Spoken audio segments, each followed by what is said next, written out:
आज हम बनाएंगे तीज और रक्षाबंधन के फेस्टिवल के लिए भुने हुए चने की बेसन की बर्फ़ी। ये बर्फ़ी देखने में जितनी लाजवाब है, खाने में उतनी ही टेस्टी और इसका स्वाद यूनिक है। और ये इतनी अच्छी और सॉफ्ट बनती है, रवेदार बनती है, जो मुंह में जाते ही घुल जाती है। तो चलिए शुरू करते हैं। इसे बनाने के लिए मैंने 1 कटोरी भुने हुए चने लिए हैं। ये विदाउट साल्टेड चने लिए हैं। और अब इन चनों को एक बड़े बाउल में निकालकर और हाथ से अच्छी तरह से मसलते हैं ताकि इनका छिलका अलग हो जाए। अब पूड़ियाँ बनाने वाली छलनी लेते हैं, उसमें इनको छान छान कर और चने को अलग कर लेते हैं, छिलका नीचे निकल जाएगा। इसी तरह से सबको छानकर एक कटोरी में रख लेते हैं और मिक्सी के जार में डालकर ढक्कन लगाकर इसका दरदरा पाउडर बना लेते हैं। अब इसको छलनी से छानते हैं ताकि कोई छिलका ना रह जाए। इसी तरह से छानकर एक बाउल में रख लेते हैं। अब मैंने चने से हाफ मेज़रमेंट के ड्राई फ्रूट लिए हैं, बादाम और काजू, 3-4 हरी इलायची डाली है। इसका भी दरदरा पाउडर बना लेते हैं। देखिए पाउडर बन गया है दरदरा, इसी तरह से बनाना है। अब इसको चने के आटे में डाल देते हैं और चने के मेजरमेंट के 1/4 कटोरी नारियल का बुरादा लिया है। अब इन सबको आपस में मिला देते हैं अच्छी तरह से। सबको मिला दिया है अच्छी तरह से। अब इसमें 2 चम्मच देसी घी डालते हैं और घी को भी अच्छी तरह से मिलाते हैं। आटे को मिलाकर लम्स फ्री करना है और देखिए आटे के लड्डू बन जाए, इस हिसाब से मोयन डालना है। ये परफेक्ट मोयन है। अब एक ट्रे लेते हैं जिसमें बर्फ़ी को जमाएंगे। 1 चम्मच घी डालते हैं और ब्रश से टिन को अच्छी तरह से ग्रीसिंग करके और रख लेते हैं।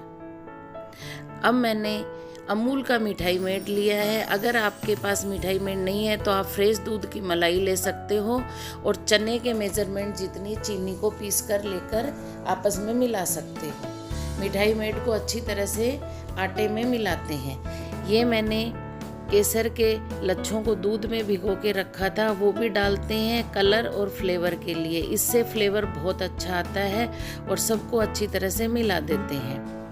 और बीच में अगर कम पड़े तो थोड़ा और मिठाई में डालकर दोबारा से अच्छी तरह से आटे में मिला देते हैं और आटे को अच्छी तरह से मिलाकर एक सॉफ्ट डो बनाकर तैयार कर लेते हैं। देखिए इस तरह से डो बनाकर तैयार करना है। डो बनकर तैयार हो गया है। अब इस डो को ग्रीसिंग की हुई टिन में रखते हैं और हाथ से अच्छी तरह से फैला देते हैं। अब फ्लैट चम्मच लेते हैं और उस चम्मच से बर्फ़ी के सरफेस को स्मूथ और चिकना कर लेते हैं। देखिए इसी तरह से करना है।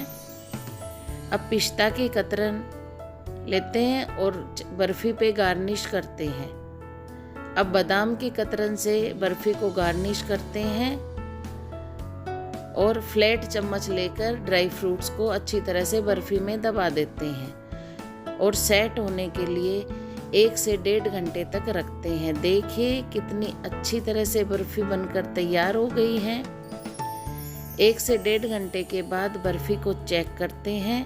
बर्फ़ी अच्छी तरह से सेट हो गई है। अब नाइफ की हेल्प से बर्फ़ी को काट लेते हैं। बेसिकली बेसन की बर्फ़ी को स्क्वायर शेप में ही काटा जाता है, इसलिए मैं स्क्वायर शेप में ही बर्फ़ी को काट रही हूँ। देखिए बर्फ़ी बनकर तैयार हो गई है। देखिए आप बर्फ़ी की सॉफ्टनेस देखिए, कितनी रवेदार, मुंह में पानी लाने वाली बर्फ़ी बनकर तैयार हो गई है। इस बर्फ़ी को आप सत्तू की बर्फ़ी भी बोल सकते हो। लाजवाब, शानदार, डिलीशियस रेसिपी भुने हुए चने की बर्फ़ी, सत्तू की बर्फ़ी, बेसन की बर्फ़ी, हेल्दी बर्फ़ी बनकर तैयार हो गई है। इस बर्फ़ी को आप भी अपने घर पे इस फेस्टिवल सीजन में बनाइए, खाइए और कमेंट करके मुझे बताइए कि आपको ये रेसिपी कैसी लगी। अगर आप चैनल पे नए हो तो चैनल को सब्सक्राइब करना और बेल आइकन को ज़रूर दबाना, ताकि आपको मेरी नेक्स्ट रेसिपी का नोटिफिकेशन मिल सके। हर जगह भुने हुए चने मिल जाते हैं। अगर भुने हुए चने नहीं हैं तो आप सत्तू का आटा यानी चने का भुना हुआ आटा, जिसे सत्तू बोलते हैं, वो भी ले सकते हैं और उससे भी आप इस रेसिपी को बनाकर ट्राई कर सकते हैं। मिठाई मेड की जगह आप मिल्क मेड भी ले सकते हैं या फिर फ्रेश दूध की मलाई और चने के मेज़रमेंट जितना चीनी पीसी हुई लेकर भी आप इस रेसिपी को बना सकते हैं। घी की क्वांटिटी आप अपने टेस्ट के हिसाब से कम या ज़्यादा कर सकते हैं। तो चलिए आप भी बर्फ़ी को टेस्ट कीजिए। तो मिलते हैं नेक्स्ट रेसिपी में, तब तक के लिए बाय, थैंक यू एंड